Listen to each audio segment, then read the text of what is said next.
Hi everyone, welcome to the Aware, Relaxed, Connected podcast.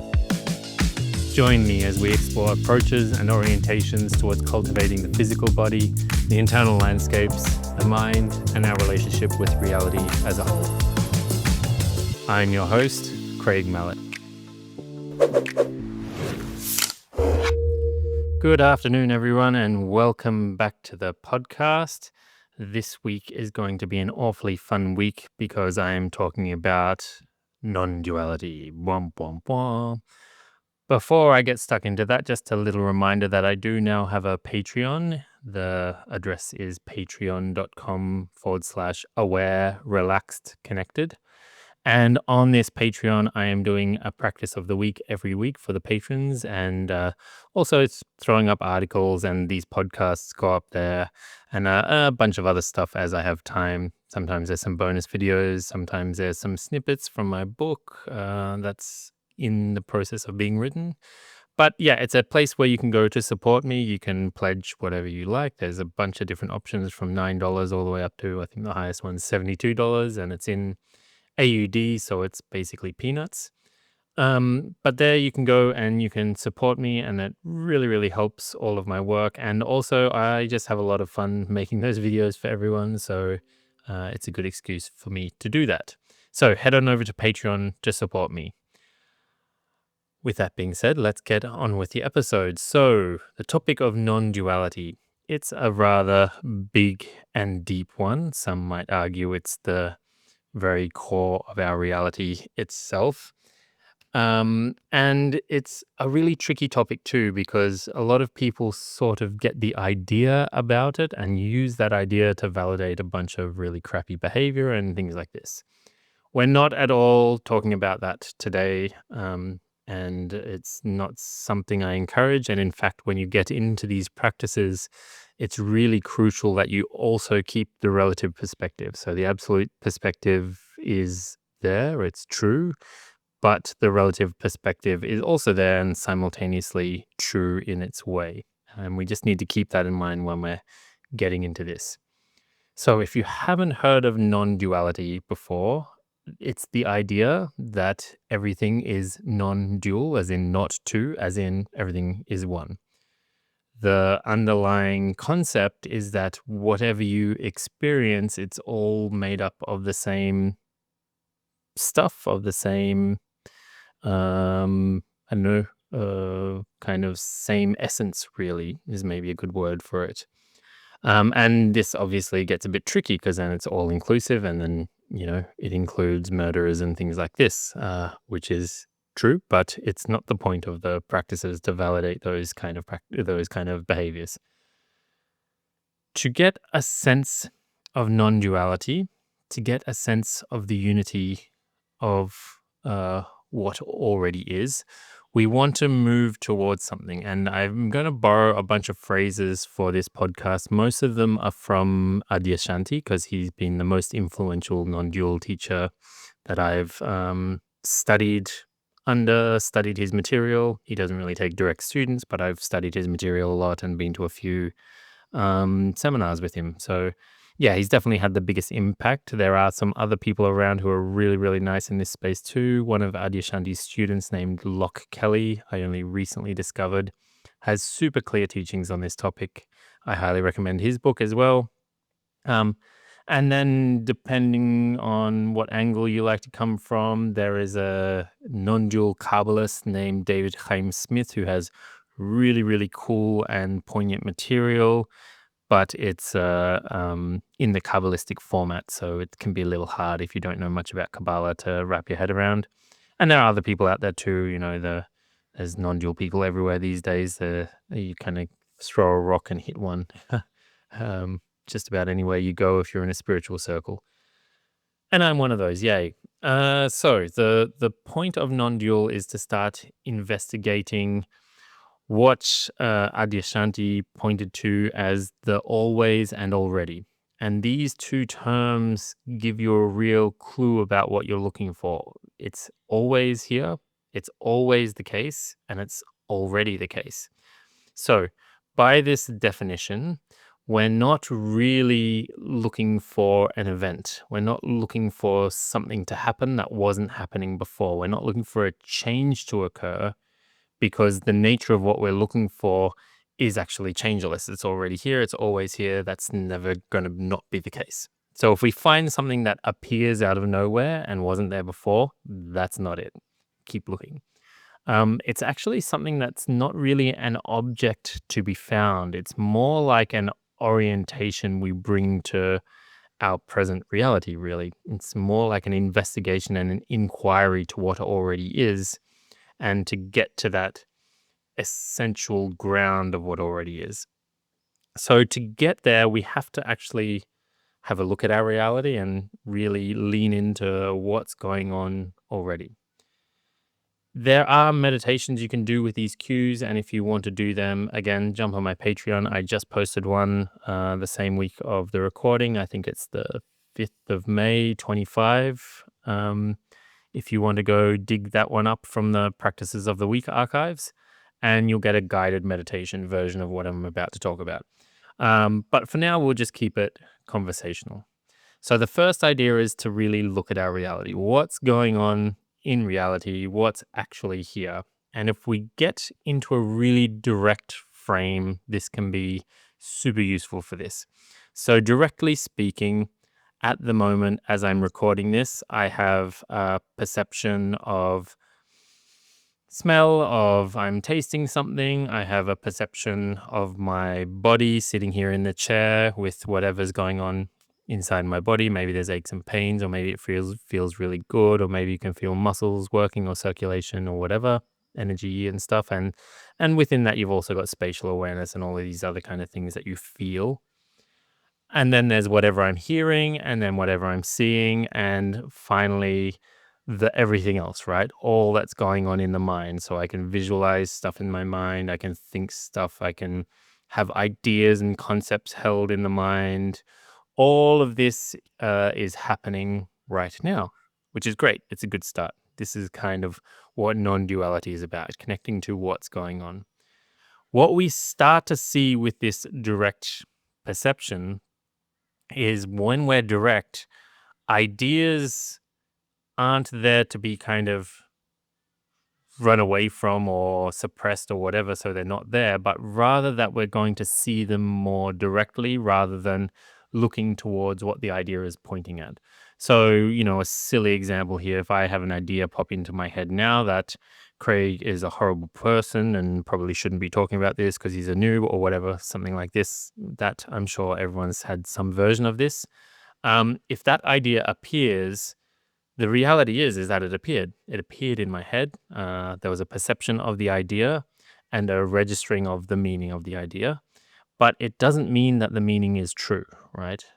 Just because the idea appeared has no bearing on whether it's true or not. I can equally have an idea come into my brain that the sky is green or the sky is purple, and at the moment it's not. Who knows if it will get that way? So we can see that ideas don't inherently have any truth to them, but they do occur. So we look more at this direct reality, right? We're looking towards how things actually appear in perception. So at any moment in time, we can have a whole bunch of stuff going on, depending on what you're doing. If you're really focused on, say, your phone and you're lost in a scrolling loop, our reality can kind of shrink to be only the phone. We're not perceiving our body anymore. There's plenty of videos of people on their phone who are like running into stuff and not knowing where they are in space, which are awfully funny to watch. And we've kind of lost track of even maybe what we're hearing, what we're tasting and smelling, what we're feeling, what we're seeing, except for the phone. And even then, we might not even be what we're looking at the phone. We might not be focused on that. We might have a perception of an idea about what we're looking at on the phone. So we're not even registering, what we're scrolling through.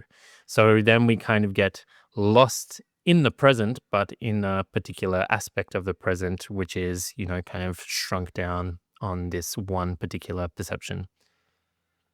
Then we have things like deep sleep. In deep sleep, there are just simply no perceptions. You don't feel anything. You don't know about your body. You can't perceive your body anymore. You're not thinking anything. And if you have a really, really deep sleep, and you guys, I'm sure some of you have had these deep sleeps before, the ones where you go to sleep and you wake up and you just feel so refreshed because absolutely nothing happened. It was like lights out, I'm gone, no scrap of me exists, and then hey, I'm back. So we can also have this kind of absence of perception, and we're going to get into this a little bit more because the absence of perception is really crucial to the non-dual idea.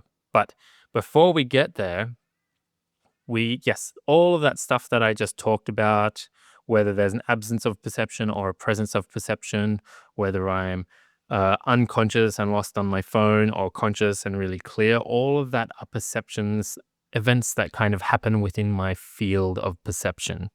There's something that I register as having happened.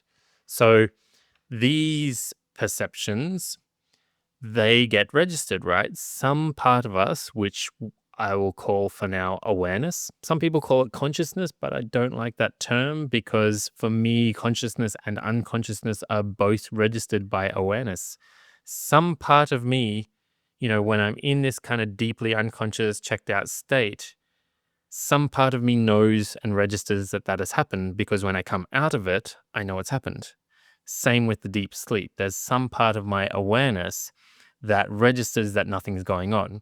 How do I know nothing's going on? Because nothing went on. There was no perception of any kind, and some part of me recognized that. That process of recognition that recognizes everything and anything that goes on, we'll call awareness. This is kind of the awareness that's behind the local awareness, right? My local awareness can be going into my hand and aware of my hand. The awareness behind that registers what does and also what doesn't happen. It notices that there are no perceptions. It notices that there are confused perceptions. It notices that there are very hazy perceptions, like if you've ever kind of had a head spin and not really known where you are. How do you know you don't know where you are? There's some part of the awareness registers that, right? It registers what is and also what isn't really, really easily. This awareness is just always operating. It's never not operating. It's always just kind of picking up whatever's going on in your perceptual field or picking up whatever isn't going on in your perceptual field. And there's a kind of process of recognition. There's a process of recognition, a process of perception, and then there's what is perceived or what isn't perceived, right? But we're talking more about the process. So when we get into these non-dual ideas, we really have to turn away from the content. We got to lose our interest in the content of what is happening and turn towards the context of kind of where or how it is happening. Um, and for this, we have to be very clear because we don't want to confuse a non-dual experience with what I'm talking about here. Because you can do meditations and you can have this experience where, weird stuff happens where you're kind of melted into everything and there's infinite and all this kind of stuff, samadhi states and stuff like this. It's not at all what I'm talking about. What I'm talking about is what's behind all of that, what's kind of underneath all of that, that registers it, which is the same thing that's registering your day-to-day mundane life. It's the same thing that's registering you being completely checked out and not at all any kind of spiritual development. It's there regardless of the events that are happening, regardless of the content. The content doesn't have to be fancy spiritual experiences at all. It can just be normal day-to-day life. It can actually even be like weird, like dumb day-to-day life. Like this can be tuned into when you're really drunk or where you're really, really lost. When you practice this, you can actually start recognizing that even though you're lost, while you're lost, there's like a recognition of being lost. And that can be tuned into as well with practice. So this is the first fundamental piece, just the recognition that you are aware, that there is awareness. Some people call it awareness of awareness, right? It's turning awareness back on itself to register itself, to understand, yes, there's this process of awareness happening and there is awareness of that process, right? So it kind of folds it back on itself. Again, instead of there being two, there kind of like merges back to just being awareness. From here, we can start to look at when everything is happening. And this is where things start getting really interesting. If you haven't noticed already, No matter what you do, no matter how much you try, whatever you're doing, whatever you're perceiving, whatever you're thinking, however you're acting, it is always happening now. Even if you don't notice it's happening now, it's still happening now. Even if you're lost in a thought about the past, that thought, that memory is happening now. And even if you're projecting into the future, worried about what might come, that projection and that worry is happening now. No matter what you do, no matter how much you try, no matter how much you try to wriggle out and escape now, you can't. It's always now, no matter when you check. And there's no denying this and no getting away from it. Even if there is a denial of it, that thought, that denial is also happening now. So it's kind of incorrect. So the now is always here. And part of the quality of now being always here is that it is never created and it's never destroyed. And this is really interesting to lean into in a visceral, felt sense kind of way, because the Western mind tends to have this kind of linear idea about time that there are a bunch of kind of moments and they're back to back to back to back to back. And it's almost implied within that that if we were quick enough, we could catch the start of the moment and the end of the moment. But no matter how much we try, we never find it because the moment is already happening, right? So here we start to see that it's always now, and now is actually eternal. There's only ever now. There's no start to now. There's no end to now. Now is not subject to birth. Now is not subject to death. Now is always, and now is already. And we come back to this initial term I started with, that the now is always here.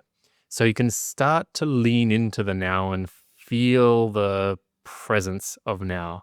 And actually, this is a really good practice for the awareness I mentioned before, too. Just feeling the presence of that process of awareness, tuning into what it feels like, right? So we're wanting to get away from what we think about it, because thinking is just content that generates and kind of pulls the awareness to focus on it. And we're not interested in this. This is not something that can be intellectualized about. It is only something that can be kind of notice from a different level of our being, not from the intellect. The intellect can't really register it properly. Only awareness can register it properly. So we're letting the awareness that's already doing all of this register itself. It's not the mind registering awareness, it's awareness registering itself. And this awareness uh, can also register its presence, right? It's that it's always now. And it's, if you want to use different language about the same thing, it's like the now notices that it's now. The now is aware that it's now. It's not something the local mind does so well. Of course, you can start thinking about now. You can have little thoughts that appear within the field of perceptions going, oh, yeah, it's now. And I really understand that. And that kind of draws the attention towards it and it focuses the awareness down, and you actually lose the direct contact with now. Um, for direct contact with an event happening now, but that you're kind of hyper focused on and getting tricked by, this little mind talking about now, which is all happening now anyway, but you're kind of not noticing it for the mind getting in the way. So we're really wanting to get away from being interested in any idea, any conclusion the mind can come to, and really just start to rest in the kind of recognition or visceral experience of now. And we start to rest into this, the now as this kind of immortal, eternal, present, always, right? Noticing that you're perpetually trapped and bound by now. There's no escaping now. No matter what you do, it's always now. No matter when you check, it's always now. No matter how much you struggle and try to escape, it's always now, because all of those struggles and attempts happen now. And just as I keep talking, every time I check on my talking, it's always happening now. And the podcast is always happening now. And even looking at the kind of screen that's showing how far along the podcast I am, that's all happening now. And it looks like there's a past, but where is that past? I can't find it. I can only find memories of it. And those memories happen now, right? So no matter what we do, it's always now. And we start to lean into this. We start to recognize this. We start to let an awareness register itself. We let awareness register that it's always now and eternally now. And then we start to get a little bit more detailed with what's actually going on now. So we go back to our field of senses. And for this, I'd really recommend for now ignoring the mind. The mind will be there, it'll be doing stuff, it'll be in the periphery, that's fine. We want to come more into the five senses because this will reduce the amount that the mind will want to chatter about it. Within the five senses, we can notice that, and I use my vision for this first. Some people find other senses to be an easier access point, but I use my vision, so I'm going to start with that. So if we take the experience of our field of vision, right? If we take the just what is happening in your field of vision and what's the context of that, we have whatever we're seeing. At the moment, I'm looking at a computer screen, and then from there out towards the periphery of our vision, we've got a kind of blurry peripheral vision where we're not seeing things so clearly. And then off the edge of that periphery, there's just an absence of visual experience. There's no more vision. I'm not seeing any further than my periphery. There's no visual experience beyond my periphery. And this absence of perception of experience is what we want to start looking at, what we want to start inquiring into. And the first thing we find is if we try and take our attention to the periphery and off the edge, that we can't actually perceive anything because there's nothing there. It's not like we perceive a nothing and kind of field of infinite something. We just don't perceive anything. There's just a total absence of visual perception. If we go into the other senses going, yeah, I can't see anything, but I can hear something, sure, you go on to jump to the hearing part of your current experience and you go to the edge of the hearing, and beyond a certain boundary, there's no more hearing. And if you go into the felt sense, it's the same. I can feel however far I can feel. I can feel my body. I can feel the chair. I can feel the ground. Can I feel what's below the ground? Can I feel what's below that and what's below that? And at some point, regardless of whatever direction I go in any of my senses, I run into a periphery where that sense is no longer extending.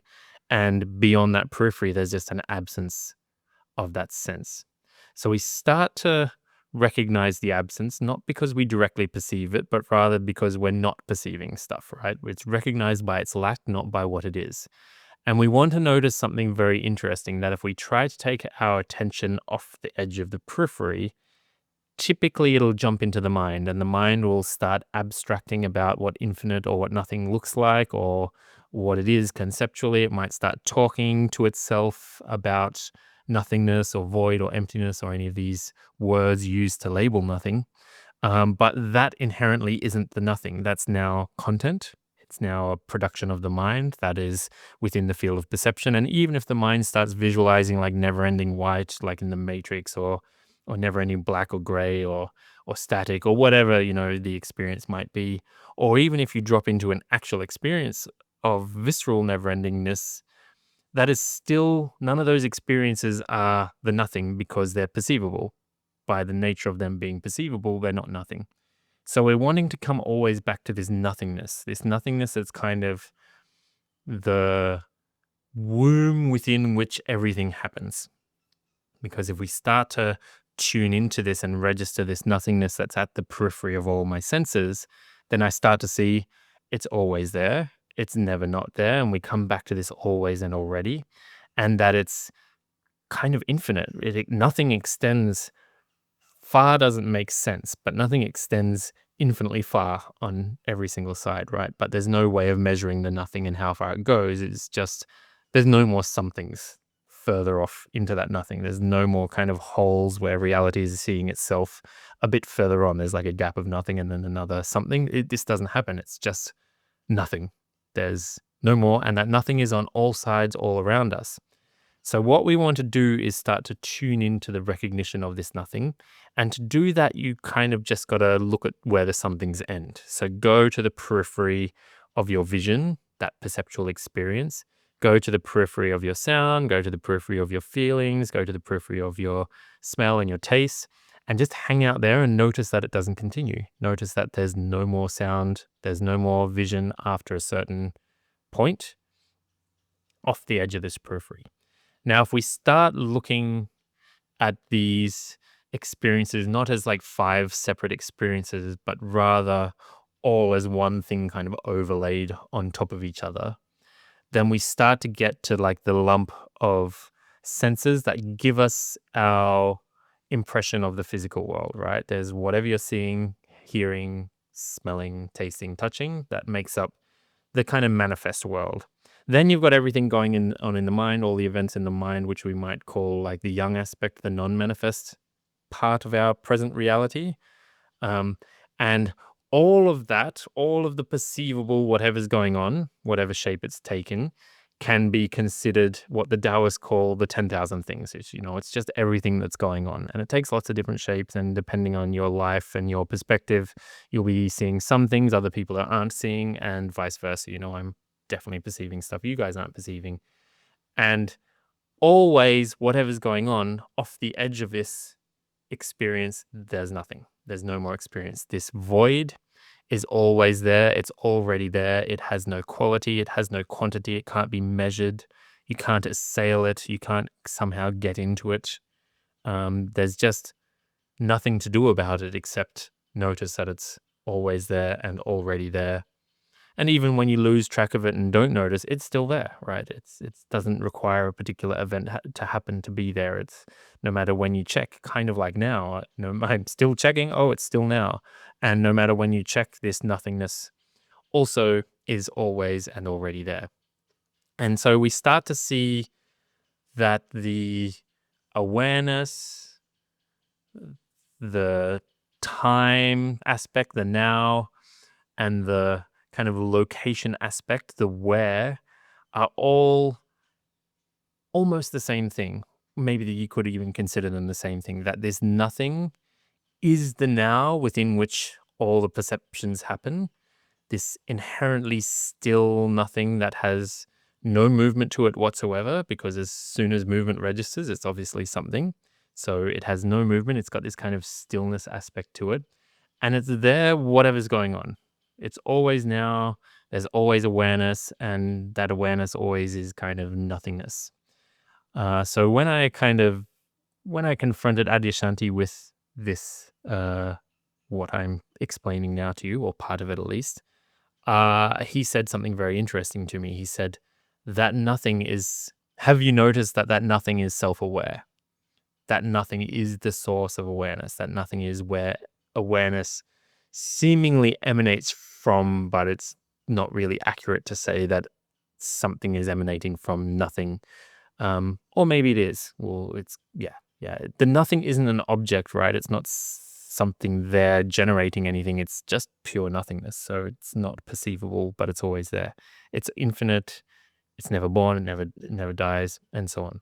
So we're really trying to tune into this visceral recognition of this infinite nothing. And when you start to tune into it, there can be some reactions in the system, because it's kind of can be terrifying to feel this vast infinite nothingness surrounding you on all sides. And some people really don't deal with that well. So it's important to have other practices to ground you in this. The internal practices, Dantian work, stuff like this can really settle the system, so that when this recognition occurs, it doesn't beat you in the face with a baseball bat. The implications are already kind of okay in the system, and it doesn't throw you around too much. The other thing is to notice that this nothing has a kind of presence. It's always there. It's always present, even though it's absent, right? And so this is where the non-dual thing comes in. Because it's not true, it can't be either absent or present. It's simultaneously both. The opposites simultaneously coexist when we start talking about non-duality, and they exist within each other, and they exist as part of and a necessary part of the whole. So we have the infinite nothing all around. We have the, display of senses, sensory expression of whatever's happening to you. And we have the fact that it's happening now, and the fact that it's registering in awareness. From here, there's really this idea that whatever's showing up in the display of the field of awareness, whatever you're actually perceiving, is itself already reality, right? If you perceived it, it's reality. If it's there, it's there. There's no point arguing or trying to suppress or fight or escape what's there, if it has appeared, it's appeared. And we can often get in this battle with reality. Something appears in our perception, a bad thought, a bad experience, a bad feeling.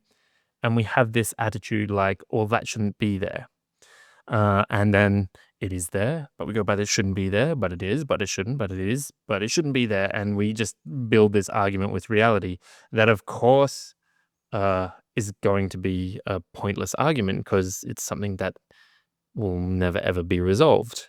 If it's there, it's there. If it's not, it's not. There's no point saying something should be there that isn't, and there's no point saying something is there that is there shouldn't be there. This is like building an argument with reality. Going a step deeper into this, as we get more refined with our awareness, we start to see that every single argument itself is a product of reality. If the argument is occurring, that's also there. It's registered in the awareness. It's a thing that's happened, right? And so the argument just becomes another shape that reality takes.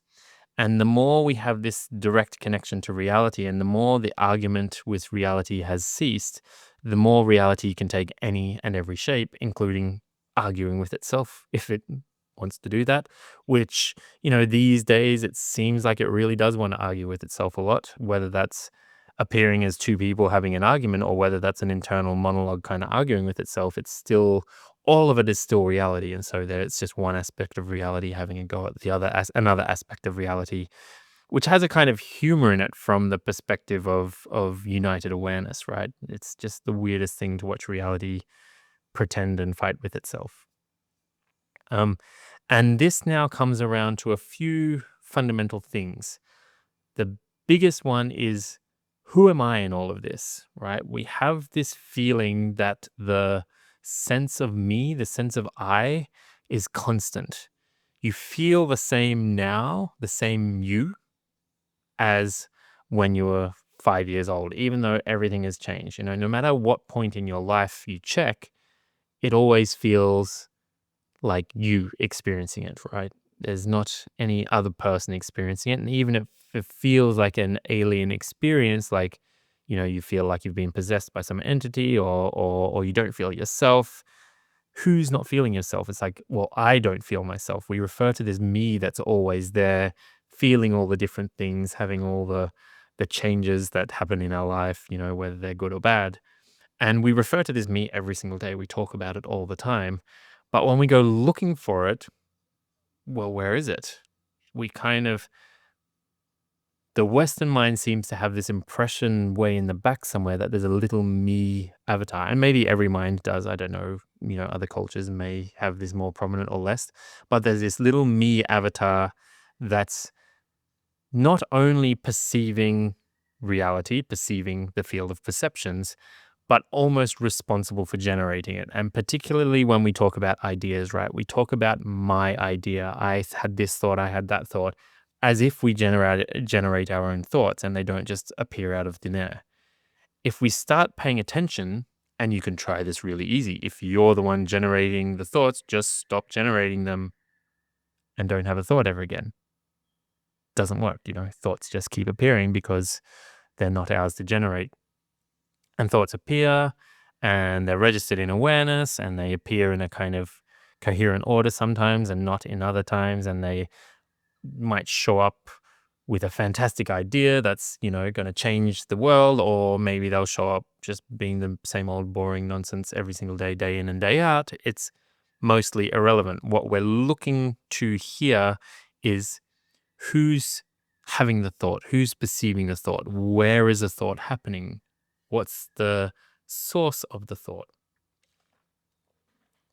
And so as we start to lean into this and we start to look around our experience, the very first thing we do is not find anything. And then the second thing we do is assume we made a mistake and got to look harder because we didn't find anything. And that assumption is kind of the heart of more or less the whole illusion of the mind, right? That there's actually something or someone there to find. The odd thing is that even when you notice there's no one there to find, there is still the arising of what looks like personal willpower. There's still the arising of actions. There is still the arising of thoughts, even though no one's there to have them and no one's there to do them. And it kind of ties way back into where I started this all, is the always and already that's registering what's going on. The awareness, the timeless now, the um, the void within which everything occurs. It's as if that is who we are. As if the identity confused itself for a series of thoughts or mental impressions. And when it releases those thoughts, and instead of coming to a new conclusion, comes to no conclusion at all, it suddenly naturally becomes this awareness, right? And that's a point I really want to lean into, is that it can't be a conclusion, right? Even me saying it becomes this awareness is kind of not quite right, because it sounds like a conclusion. And I want to give you the impression that it's not a conclusion. It's not a mental finality, because you may have an experience today that you're the absolute, you're the everything, and then the next moment you're back to being boring, mundane, old feeling of being separate you. And if that's happening, then again, that's reality. There's no like, well, what happened to reality? What went wrong? Nothing went wrong. Reality just continued being reality, as it always and already is and does. So it's not about kind of a particular feeling shift, although that may happen. And although for some people that shift may happen seemingly permanently, but it's not about that at all. Or maybe it could be argued that it is about that. But I feel that aiming for things like that get you out of the recognition of reality, right? It's more like rest back into that recognition of reality and just constantly register what's going on. And even if you don't register what's going on, at some point, you'll notice that and you'll realize it's being registered the whole time anyway. And this never ends, right? It's just a constant arrival in now that's always been there anyway, but it's like the local mind starts to notice, the local thoughts start to notice. And as this becomes more apparent, it actually changes the way you act. It changes the way you're motivated to do things, because suddenly a bunch of the motivations don't make any sense anymore. And there's no need to do those actions anymore when this recognition kind of clicks into some level of embodiment. But where we land is in a big unknown, because when we come into this direct reality, when we drop right into now, when we drop right into the awareness registering everything, it becomes really strikingly apparent that reality can and does change its shape at any point in time, and that there's very little, well, there's no control over this. We're kind of helpless in the face of reality. Reality's doing its movements, whether we're agreeing with it or not, and all our agreement or disagreement and all our battle with it is part of reality anyway. So it always wins. It's never not the boss, even if the small mind thinks it is the boss. It's just reality pretending to be a small mind thinking it's the boss for that moment. And so the more this registers, the more there's a kind of simultaneous helpless terror that appears, because it's like, whoa, I'm not in control. The mind just freaks out a little bit about it. And maybe some people have more of a freak out and some people less. But also like this wonderful deburdening where it's like, oh, I'm not in control and I don't have to control it. It keeps happening anyway. Reality moves forward anyway. And as you surrender control, it seems more and more like you become reality itself. And that's an interesting impression to land into. And so finally, I want to leave you with one more angle to inquire about, that if there's literally nothing there, this infinite absence on all sides that's registering what's going on, is that nothing registering what's going on, given that it's nothing? Or is it more like the field of perceptions themselves are awareness shaped as that particular perception and aware of itself as that perception? Is it more like that? And so lean into that. Are the thoughts illuminating themselves and aware of themselves? Reality shaped as a thought, aware of itself. Reality shaped as a vision of some stupid person arguing. Reality shaped as an internal movement of emotional anger or grief or whatever. And all of those movements are reality aware of itself shaped as that movement. And from this perspective, whatever you see, whatever is perceived internally and externally, and that's really crucial that it's all of the perceptions um, are free to be perceived, for one. They're free to move through the system, and they're free to be whatever shape they are. They're free to be horrible or wonderful. Um, it's free for reality to show up as a horror and a feeling of me, the small Craig, unable to deal with that horror and freaking out about it. That's all par for the course. That's all things reality can do. And so, as we build this non duality practice, that is a kind of practice of cooperation, right? How deeply can we cooperate with reality, or how deeply can reality cooperate with itself? Gives a kind of fundamental freedom to reality to shape itself however it might shape itself, to present itself to itself in any and every shape. And so it starts to, at least the impression I got is like this eternity looks through your body mind at itself in these various, you know, perception of vision, perception of thought and mind, perception of whatever goes on, even if it's something completely odd and other than the basic body mind complex. Maybe there's other perceptions that reality can shape itself as, but it's always reality kind of looking through this perspective, this individual perspective, because it doesn't seem like any of you out there have the same perspective as me, but reality looking through this perspective at itself, shaped as my internal landscape and also shaped as all you other people out there, shaped as this feeling of being separate to the other people while simultaneously recognizing that it's all just the same reality.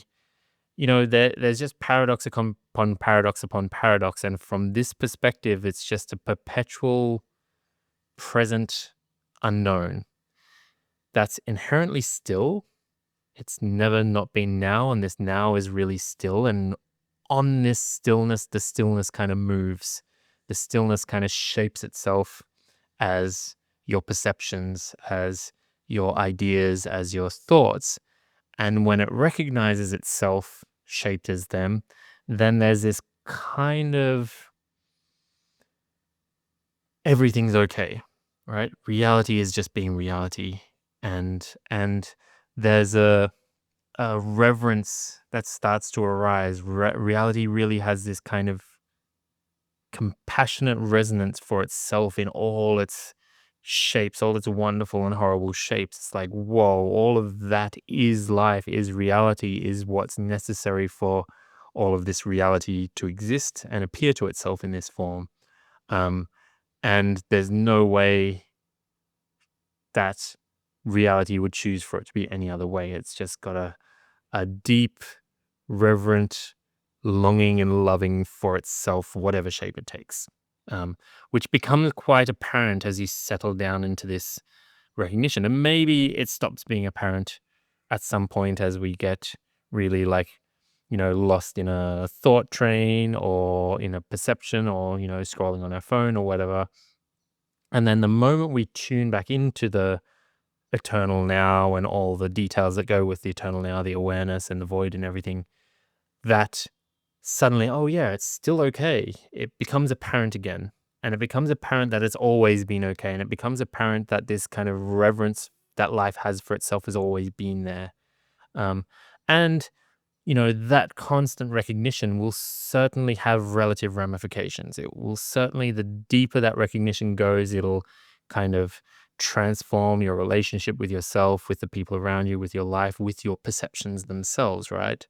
Um, but it won't necessarily solve the problems that the mind wants to solve. It doesn't guarantee anything at all, not one thing. So you have these kind of spiritual new age movements that if you're enlightened, you'll be guaranteed abundance, and the kind of obvious implication there is that money is just going to come and fall on you and all the rest, and you'll just be super loaded and have no problems.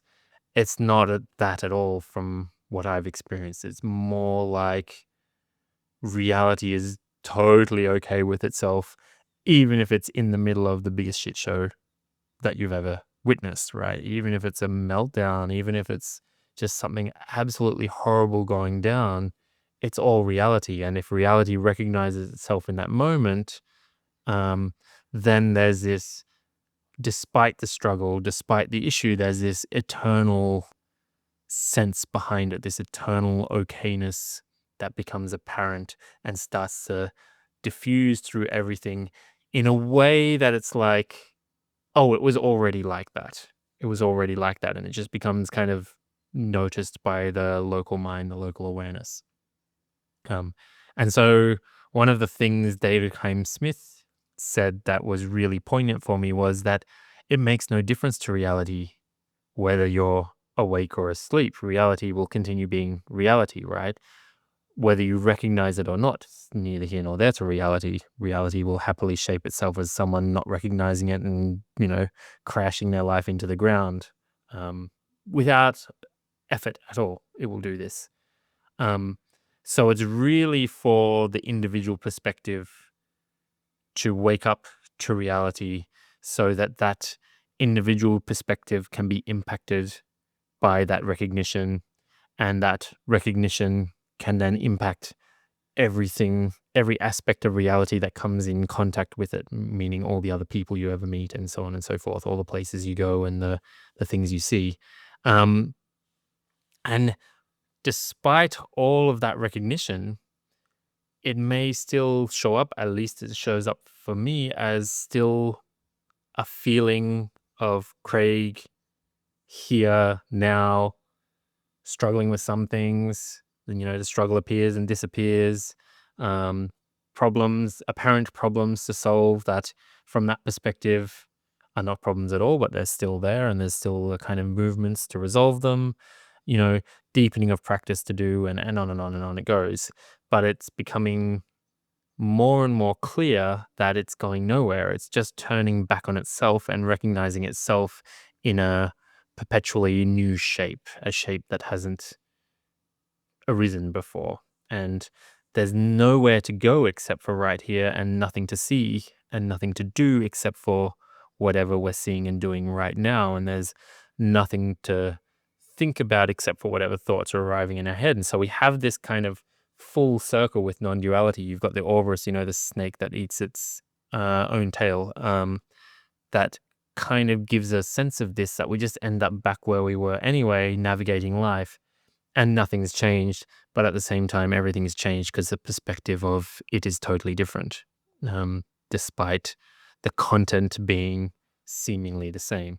So it's not at all about having huge spiritual experiences. That's not what this practice is about. They may happen, especially if the releasing and letting the now be the now gets to a particular depth.